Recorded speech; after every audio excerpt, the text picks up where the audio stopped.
The units of the 37th Marine Brigade repelled the Russian assault in the Kurakhove sector. The video of the repelled assault was posted on the official page of the Ukrainian Navy on October.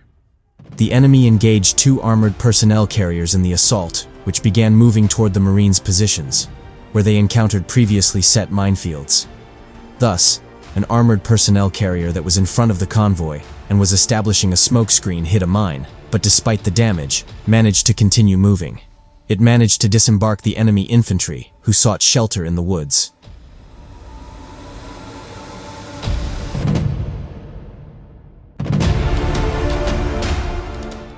Meanwhile, the second armored personnel carrier also hit a mine and exploded near another APC, making them easy targets for FPV drone pilots. Despite their anti-drone protection, the armored personnel carriers were severely damaged and caught fire. At the same time, the enemy infantry trying to find shelter in the woods were attacked by aerial bombers. The enemy used another armored personnel carrier to evacuate the rest of the troops.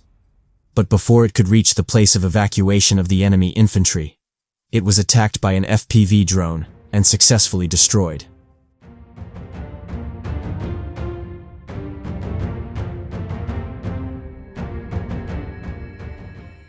After it was destroyed, the Marines began to clear the forest belt.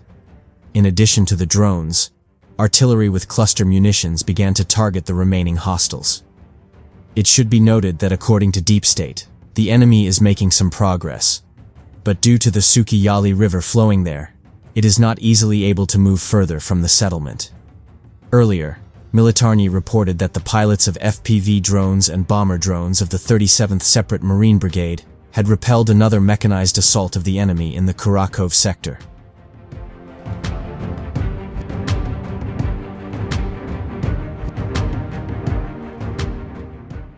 Previously, on December 18th, it was reported that the Marines had repelled a mechanized assault involving 3 armored personnel carriers and a tank.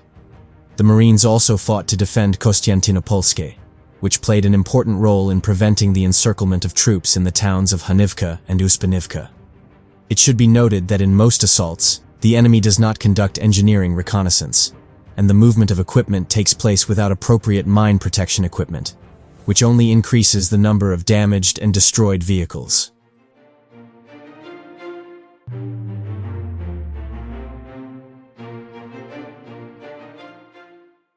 Russians are deploying numerous infantry fighting vehicles in large mechanized convoys to breach Ukrainian defenses east of Terny.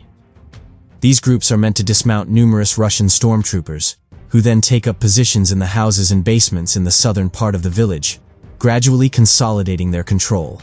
Once established, Russian forces could cut off Ukrainian supply and reinforcement routes to the north, placing key roads under fire control. This would render Ukrainian positions in northern Terny unsustainable, as they would be starved of ammunition and supplies.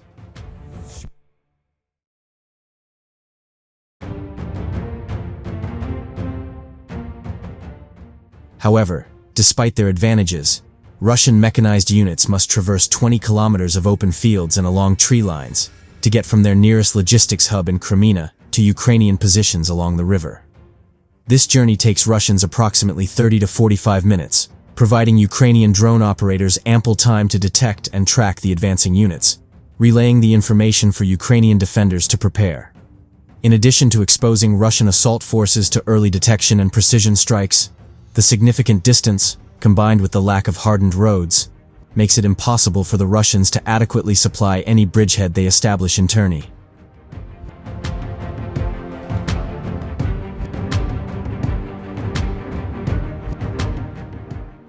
Furthermore, the lack of a secure Russian supply line allowed the Ukrainians to easily eliminate any bridgeheads the Russians attempted to establish. As any Russian flanking attack would immediately be detected during the 20-kilometer journey across open fields, Ukrainians could even deploy their tanks in a direct fire role to eliminate any Russian stormtroopers with utmost aggression. Combat footage from the area shows Ukrainian artillerymen effectively destroying the lead armored vehicle in a Russian column, causing the entire column to slow down and panic to spread among the Russian stormtroopers.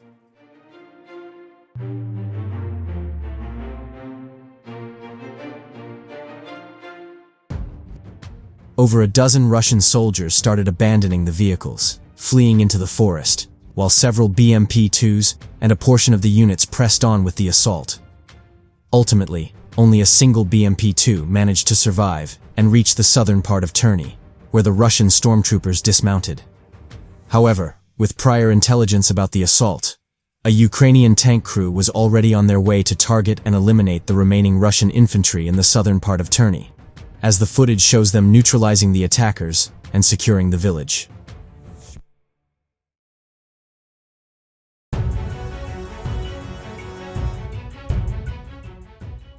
Overall, the renewed Russian assault towards Terni failed disastrously, with most Russian soldiers being eliminated already before reaching the village.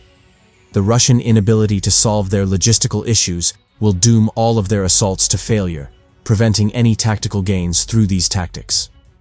Terni remains a powerful Ukrainian stronghold that continues to repulse large Russian assault groups and drains Russian resources, as many of them have already met their end in the village's fields.